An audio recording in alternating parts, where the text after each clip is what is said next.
श्री प्रेम सिंह साक्य जी, जिला पंचायत अध्यक्ष श्रीमती अर्चना गोविंद भदौरिया जी, आज के इस कार्यक्रम में उपस्थित पूर्व सांसद श्री रघुराज सिंह साक्य जी, पूर्व विधायक श्री अशोक चौहान जी, पूर्व विधायक और डीसीबी चेयरमैन श्री नरेंद्र सिंह जी, पूर्व जिला पंचायत अध्यक्ष के प्रतिनिधि श्री अनुजेश प्रताप सिंह जी, आज के इस कार्यक्रम में उपस्थित पूर्व जिलाध्यक्ष श्री अरविंद तोमर जी, शिवदत्त भदौरिया जी, प्रदीप सिंह चौहान जी, चेयरमैन गिरोर यतेंद्र जैन जी, चेयरमैन बरनाल शशि गोविंद योगेंद्र गुप्ता जी, श्रीमती ममता राजपूत जी, श्री सत्यपाल यादव जी, आज के इस कार्यक्रम में उपस्थित मैनपुरी और खासतौर पर करहल विधानसभा क्षेत्र से जुड़े हुए मेरे सभी उपस्थित बहनों और भाइयों, एक साथ 450 करोड़ रुपए की परियोजना के लिए मैं आप सबको हृदय से बधाई देते हुए आप सब विकास की नित नई ऊंचाइयों को छुएं, इसकी कामना के साथ आज ये मंच आपके बीच में यहां पर उपस्थित हुआ है। बहनों और भाइयों, मैं सबसे पहले अभिनंदन करता हूं आपका कि मैं लगभग 2 घंटे लेट में यहां पे आया, क्योंकि लखनऊ में मुझे सशस्त्र सेनाओं के एक कार्यक्रम में पहले भाग लेना पड़ा और फिर इसके उपरांत भारतीय जनता पार्टी के राष्ट्रीय सदस्यता अभियान के कार्यक्रम में भी मुझे जाने का अवसर प्राप्त हुआ। इन दोनों कार्यक्रमों में कुछ देर होने के कारण मुझे यहां आने में भी लेट हुआ, लेकिन उस सब के बावजूद आप जिस धैर्य के साथ, जिस उत्साह के साथ आज इस समारोह में हैं, मैं इसके लिए हृदय से आपका अभिनंदन करता हूं, आप सबका हृदय से स्वागत करता हूं। बहनों और भाइयों, आज यहां पर करहल की जो अनेक विकास की योजनाओं को आज यहां पर प्रस्तुत किया गया है, उसमें यहां की सड़क की परियोजनाएं हैं। यहां पर करहल में एक हम लोग ग्राम पंचायत एलादपुर में एक मिनी स्टेडियम भी देने जा रहे हैं, ग्रामीण स्टेडियम का निर्माण भी करने जा रहे हैं। और एक प्रदेश के अंदर यहां करहल विधानसभा क्षेत्र में हम लोग फायर टेंडर, कहीं आग लगती है तो उसके लिए आग को बुझाने के लिए, नियंत्रण करने के लिए एक फायर टेंडर की स्थापना के कार्य का भी आज शिलान्यास किया जा रहा है। विकास के जितनी भी परियोजनाएं हैं जिनका लोकार्पण हो रहा है या जिनका शिलान्यास किया जा रहा है, इन सभी योजनाओं के लिए मैं मैनपुरी जनपद और खासतौर पर करहल विधानसभा क्षेत्र के आप सभी मतदाताओं को, यहां के नागरिकों को हृदय से बधाई देता हूं, अपनी शुभकामनाएं देता हूं। बहनों और भाइयों, आपने अभी देखा होगा मंच पर मुझे अनेक नौजवानों को टैबलेट और स्मार्टफोन देने का अवसर प्राप्त हुआ। इसके साथ ही आपने देखा होगा आधी आबादी का नेतृत्व करने वाली महिला स्वयंसेवी समूह को भी सरकार के द्वारा प्रदान किए जाने वाले सहयोग के चेक की डमी कॉपी उन्हें प्रदान करने का मुझे अवसर प्राप्त हुआ। आपने देखा होगा गरीबों को प्रधानमंत्री आवास और मुख्यमंत्री आवास की चाबी सौंपने का एक अवसर मुझे प्राप्त हुआ। और एक सप्ताह पहले यही मंच और हमारे डिप्टी सीएम श्री ब्रजेश पाठक जी भी यहां आए थे और करहल में रोजगार मेला, टैबलेट वितरण, ऋण वितरण के बड़े कार्यक्रम को उन्होंने उद्घाटन किया था। हजारों नौजवानों को रोजगार मिला था, हजारों नौजवानों को उद्यम लगाने के लिए ऋण दिया गया था और हजारों नौजवानों को टैबलेट और स्मार्टफोन वितरण करने का कार्य भी किया गया था। मैं पूछना चाहता हूं बहनों और भाइयों, मैनपुरी जो कभी वीवीआईपी जनपद माना जाता था, लेकिन विकास के कार्य में क्यों पिछड़ गया? मैनपुरी तो हमारे ऋषियों की धरती रही है, मयन ऋषि से जुड़ी हुई धरती रही है, मार्कंडे ऋषि से जुड़ी हुई धरती रही है। यह धरती च्यवन ऋषि के साथ जुड़ी रही, इसका संबंध रहा है और इस धरती का संबंध देश के स्वाधीनता आंदोलन से जुड़े हुए स्वाधीनता संग्राम सेनानियों से इसका संबंध रहा है। फिर पहचान का मोहताज करने वाले कौन लोग हैं आपके सामने? ये वही लोग हैं जिन लोगों ने आपके सामने जो पहचान का संकट खड़ा किया, आपके सामने पहचान का संकट खड़ा किया, प्रदेश के सामने, उनके सामने अपने अस्तित्व का संकट खड़ा किया इन लोगों ने। सामाजिक ताने बाने को छिन्न भिन्न किया, अराजकता और गुंडागिर्दी इनके डीएनए का हिस्सा है और प्रदेश में इनका मॉडल देखना है तो मॉडल इनका विकास का नहीं है। ये लोग विकास का नहीं, विकास के कार्यों में लूट मचाने वाले लोग हैं। आपने इनके कारनामों को देखा होता, इनका कारनामा वही है जो अयोध्या में एक निषाद बेटी के साथ समाजवादी पार्टी के नेता के द्वारा किया गया था।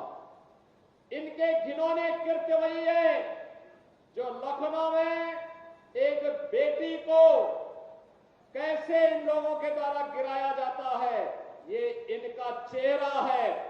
और इनके वास्तविक कारनामे देखने हो तो कन्नौज में घटित घटना और नवाब ब्रांड ये समाजवादी पार्टी का वास्तविक चेहरा है। आज मैं आप सबसे यही कहने के लिए आया हूं कि बहनों और भाइयों, पहले सामाजिक ताने बाने को इन्होंने छिन्न भिन्न किया, प्रदेश को दंगों की आग में झोंका, विकास के लिए और गरीब कल्याण के लिए जो धनराशि राज्य की लगनी चाहिए थी उसमें लूट खसोट किया, नौजवानों को मिलने वाली नौकरी में डकैतियां डाली गई। आज आप देख रहे होंगे कि कल हम लोग 1000 नौजवानों को सरकारी नियुक्ति पत्र देने जा रहे हैं। अभी हाल ही में आपने देखा होगा 60,200 से अधिक नौजवानों को उत्तर प्रदेश पुलिस बल में नियुक्ति के लिए हम लोगों ने परीक्षा सफलतापूर्वक संपन्न की। मैं कहता हूं ये देश ही नहीं, दुनिया की किसी भी सिविल पुलिस की सबसे बड़ी भर्ती थी, सबसे बड़ी भर्ती। और कहीं कोई शिकायत नहीं, कोई भेदभाव नहीं, कोई भ्रष्टाचार नहीं। क्या यही काम 2017 के पहले भी होता था क्या? 2017 के पहले हर नौकरी बिकती थी, उसकी नीलामी होती थी, वसूली में चाचा और भतीजा समान के भागीदार होते थे और बाद में जब ज्यादा वसूली होती थी तो चाचा को धकेल दिया जाता था, भतीजा अकेले ही बैग लेके भाग जाता था।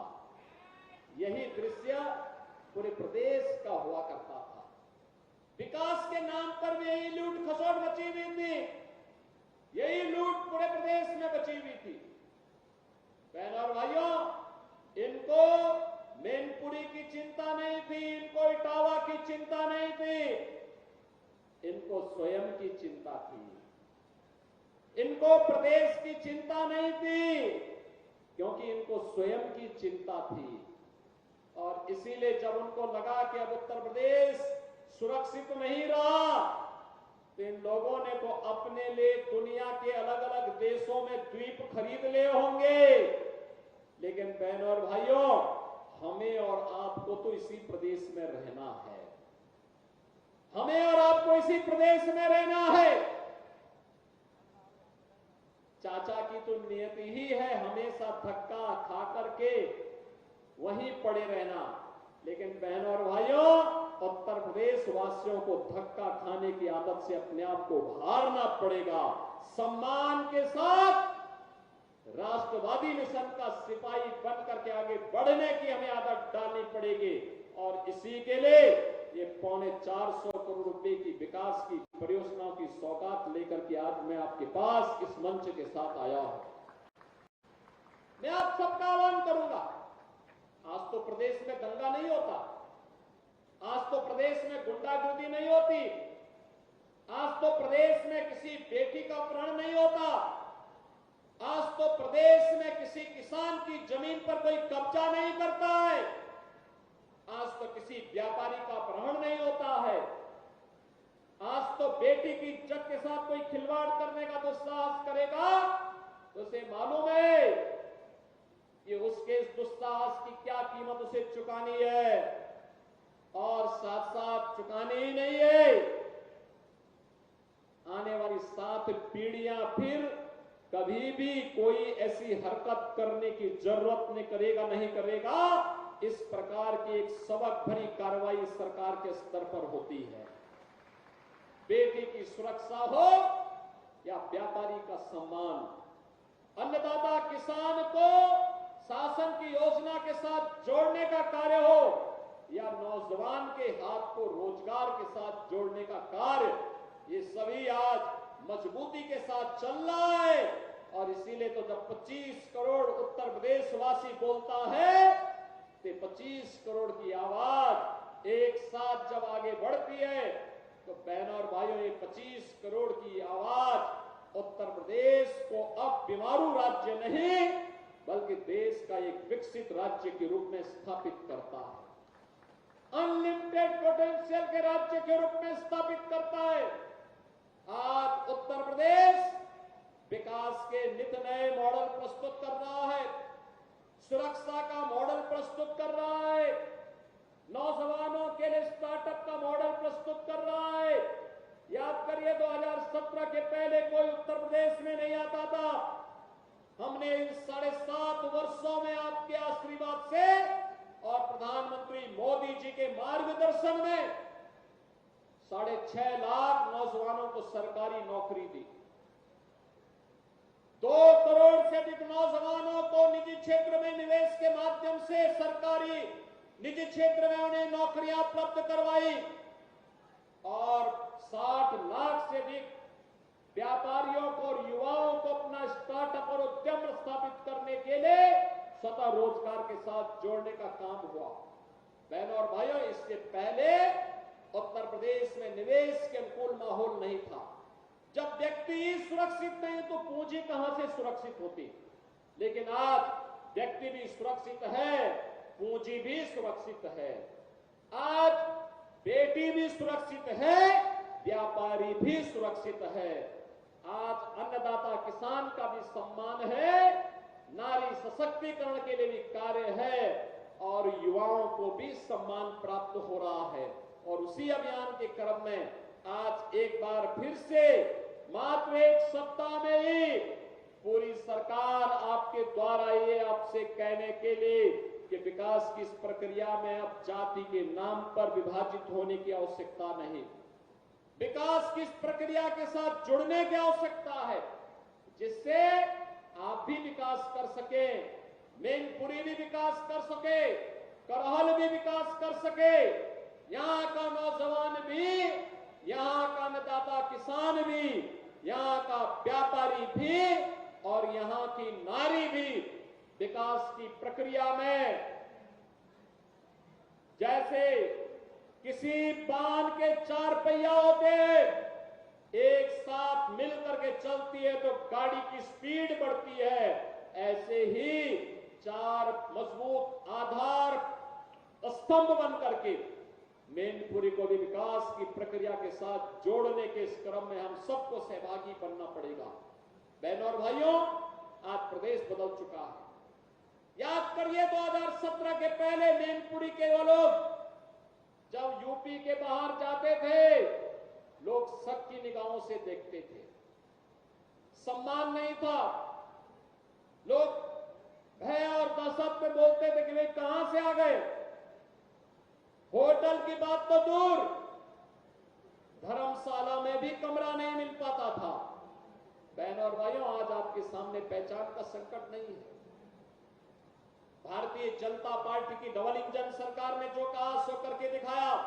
हमने कहा था अपराध और अपराधियों के प्रति जीरो टॉलरेंस की नीति के तहत कार्य करेंगे, आज आपको ये दिखाई दे रहा होगा। हमने कहा था कि प्रदेश को निवेश का ड्रीम डेस्टिनेशन बनाएंगे, आज 40 लाख करोड़ रुपए का निवेश इसका उदाहरण है।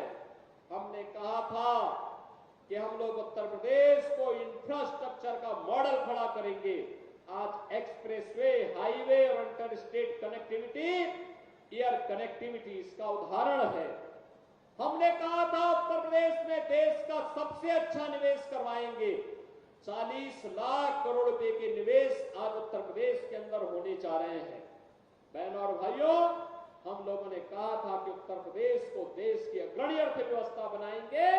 17 में हम लोग आए थे, 7वीं बड़ी अर्थव्यवस्था थी, आज उत्तर प्रदेश देश की नंबर 2 की अर्थव्यवस्था है और अगले 3 से 4 वर्ष में इसे देश की नंबर 1 की अर्थव्यवस्था बनाना है, जिससे हर चेहरे पर खुशहाली लाई जा सके, हर नौजवान के हाथ को काम दिया जा सके। हमने कहा था कि हिंदुओं की आस्था का सम्मान करेंगे।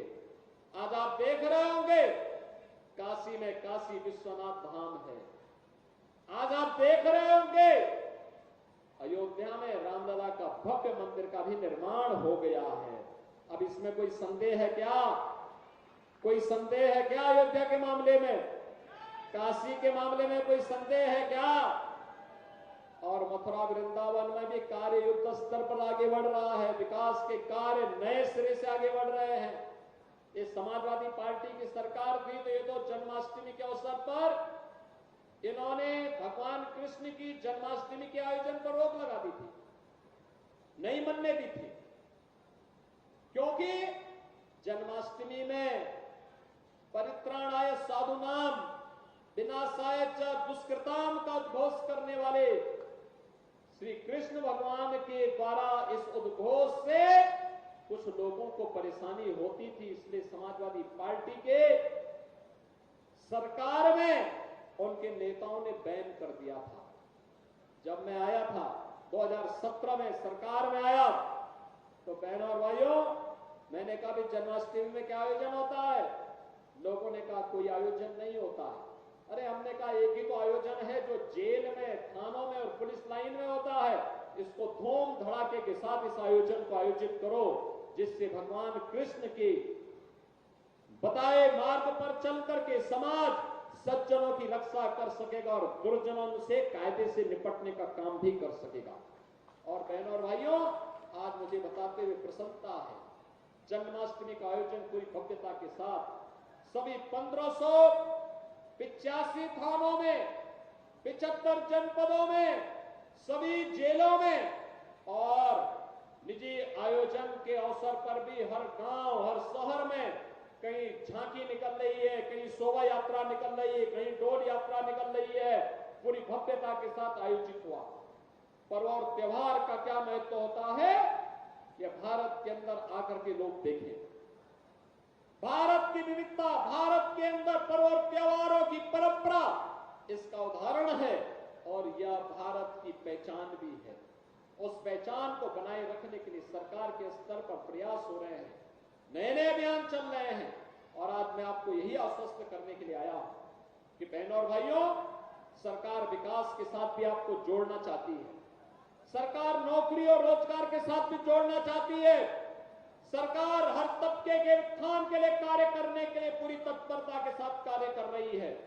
आप भी भारतीय जनता पार्टी की डबल इंजन सरकार के इस अभियान का हिस्सा बने, इसके लिए आज मैं आपके पास आया हूं।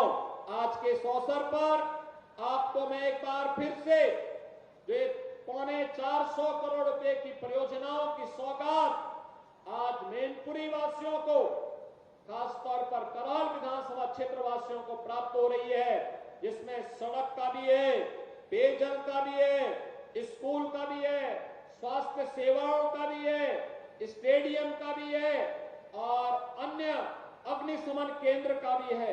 इन सब की एक बार फिर से हृदय से बधाई देते हुए आप सबके प्रति मैं अपनी शुभकामनाएं देता हूं और विश्वास व्यक्त करता हूं कि आप सबका आशीर्वाद भारतीय जनता पार्टी को अनवरत प्राप्त होता रहेगा। इस विश्वास के साथ आप सबके प्रति मेरी मंगलमय शुभकामनाएं हैं। धन्यवाद। जय हिंद।